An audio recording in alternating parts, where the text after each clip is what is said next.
Welcome naman sa may another YouTube channel natin mga kasid. Sana nasa mabuti po tayong kalagayan ngayon. Mga kasid, ano ba ang maganda pag may acid? Yung mataba ka o yung payat ka? Ganito kasi yan mga kasid. Yung dati, sobrang ano ko, dati mga kasid, sobrang taba ko. Ang laki ko dati. Ngayon, nung nagkaroon ako ng acid, mga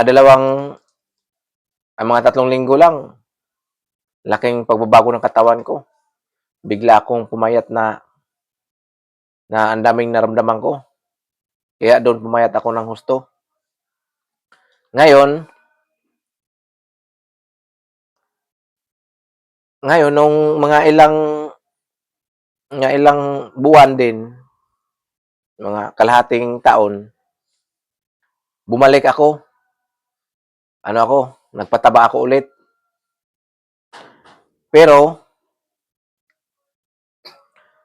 pag mataba ako, tapos pag umatake yung acid ko, natatakot ako makasid. Kasi mataba kasi ako eh. Baka ma-high blood ako, o kolesterol. Tsaka dami kong maramdaman, sakit yung paa ko, natatakot ako pag umatake sa akin, pag mataba ako.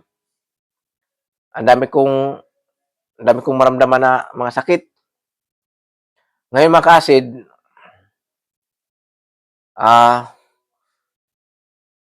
nagpapayat ako ulit.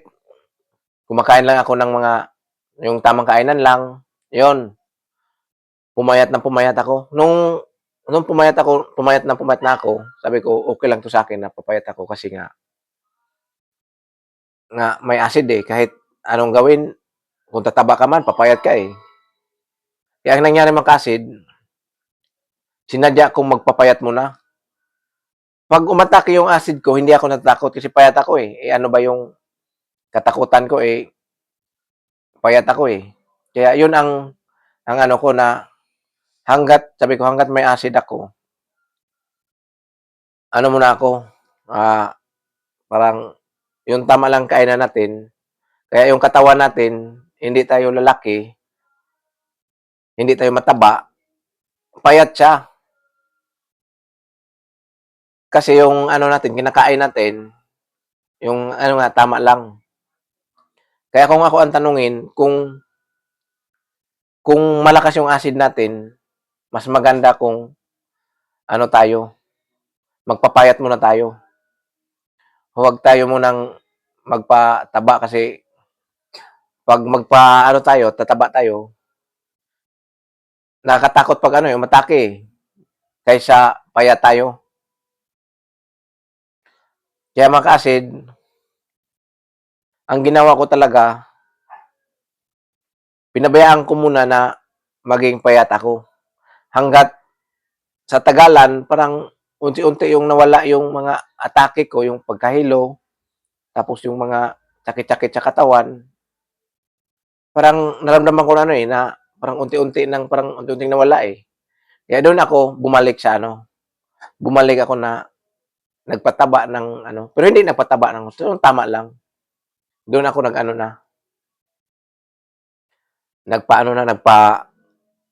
nagpabalik sa katawan kasi pakiramdam ko kasi wala nang masyadong atake eh. Hindi katulad dati na ang daming maramdaman.